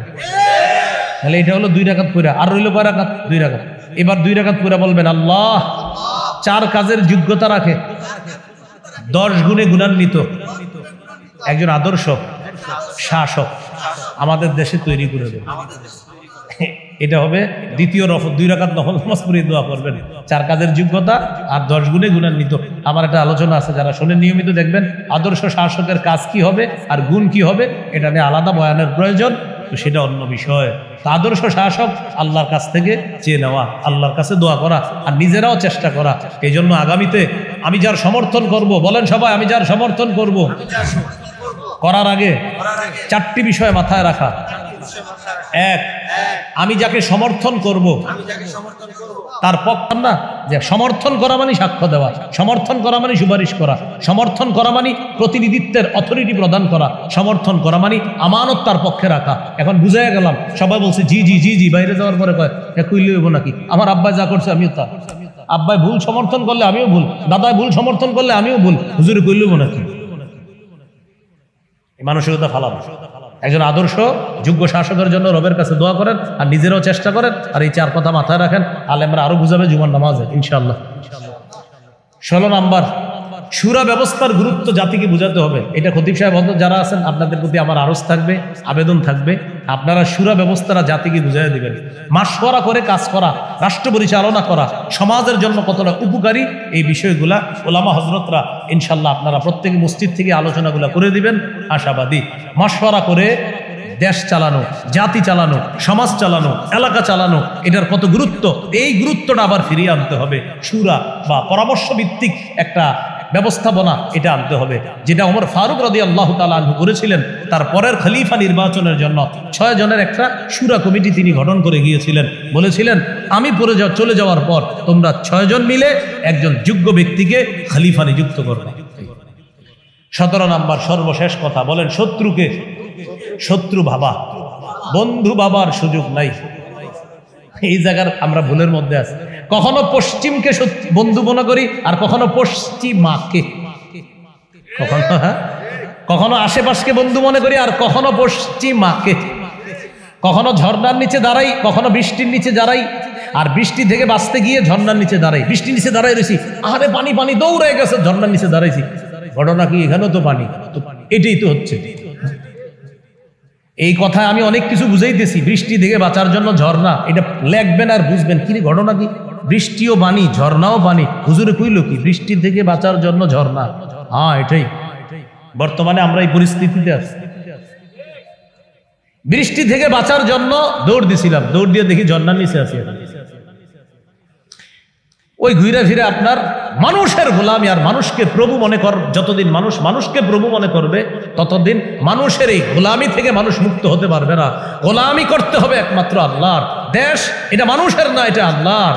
এটা বুঝাইতে হবে যে এই দেশের মালিক জনগণ না, দেশের মালিক আল্লাহ। এটা বুঝতে হবে। গেঞ্জির পিছনে লেখা people are source of all power, জনগণ সকল ক্ষমতার উৎস। নাউজুবিল্লাহ, ঈমান শেষ। এটা আপনার বুঝতে হবে। যাতে গোলামি আল্লাহর করতে হবে। সূরা মাইদার 51 নাম্বার শেষ করে দিচ্ছি। ইয়া আইয়ুহাল্লাযীনা আমানু লা তাত্তাখিযুল ইয়াহুদা ওয়ান নাসারা আউলিয়া, হে ঈমানদারগণ, তোমরা ইহুদি খ্রিস্টানদেরকে বন্ধুরূপে অভিভাবক রূপে গ্রহণ করো না। তারা একে অপরের অভিভাবক, তারা একে অপরের অভিভাবক, বন্ধু। মাইয়া তাওয়াল্লাহু মিনকুম ফাইন্নাহু মিনহুম, তোমাদের কেউ যদি তাদেরকে অভিভাবক বানায়, বন্ধু বানায়, সেও তাদের অন্তর্ভুক্ত হয়ে যাবে। 17টা বললাম, মনে রাখবো, একদম মন দেন। আমি এক শ্বাসে ইনশাল্লাহ 17টা বলি। 1, ইমানি শক্তি, আপনারা খালি শোনেন, ইমানি শক্তি অর্জন করা। 2, ইসলামে পরিপূর্ণরূপে প্রবেশ করা। 3, দ্বীনের সঠিক জ্ঞান অর্জন করে সে অনুযায়ী আমল করা। 4, দ্বীনের সঠিক জ্ঞান অন্যের কাছে প্রচার করা। 5, আল্লাহ দ্বীনের সহযোগী হওয়া। 6, আল্লাহর কাছে দোয়া করা। 7, ধৈর্যের সাথে ভরসা করে সাহায্যের অপেক্ষা করা। 8 নাম্বার, ভাতৃত্বের সম্পর্ক জোরদার করা। 9 নাম্বার, ঝগড়া কমায় পরস্পরের আন্তরিকতা বাড়ানো। 10 নাম্বার, পৃথিবীর কোথাও একজন মুসলমান আক্রান্ত হলে আমিও আক্রান্ত হওয়া। 11, যারা আক্রান্ত নির্যাতিত তাদের জন্য অর্থনৈতিক সহায়তা করা। 12, জালেম বা জুলুমের বিরুদ্ধে বজ্র আওয়াজ তোলা। 13, বিলাসী জীবন বর্জন করা। 14, অধিকার আদায়ের লড়াই অব্যাহত রাখা। অধিকার আদায়ের লড়াইয়ের নাম জানি কি? হ্যাঁ, মাশাআল্লাহ। 15 নাম্বার, একজন আদর্শযোগ্য শাসক এর জন্য দোয়া করা আর আমরা নির্বাচন করা। আদর্শ শাসকের কয় কাজ? 4 কাজ। 4 কাজ কয় গুণ? 10 গুণ। কাজ কয়টা? 4টা। সূরা হজের 41 নম্বর আয়াতে আছে। আর গুণ হবে কয়টা? 10টা। এটার জন্য আপনারা দেখতে পারেন সূরা নামলের 15 থেকে 19 নম্বর আয়াত, সূরা আম্বিয়া 81 নম্বর আয়াত, সূরা কাহফ 83 থেকে একদম 98 নম্বর আয়াত পর্যন্ত, সূরা সদের 26, সূরা সদের 30 নম্বর আয়াত। গুণগুলা ওখানে পাওয়া যাবে। এগুলো 15। 16 নাম্বার, সুরা ব্যবস্থার গুরুত্ব জাতিকে বোঝানো। 17 নাম্বার, শত্রুকে শত্রু মনে করা, বন্ধু মনে করার সুযোগ নেই। সর্বশেষ, সময়কে গুরুত্ব দেওয়া। মনে থাকবে তো ইনশাআল্লাহ? এই কথাটা ভবিষ্যতে আমরা না ভুলে যাওয়া। আল্লাহ আমাদের সকলকে যে কথাগুলো শুনলাম বললাম আমরা যেন আমল করতে পারি, আল্লাহ তাআলা তৌফিক দান করেন।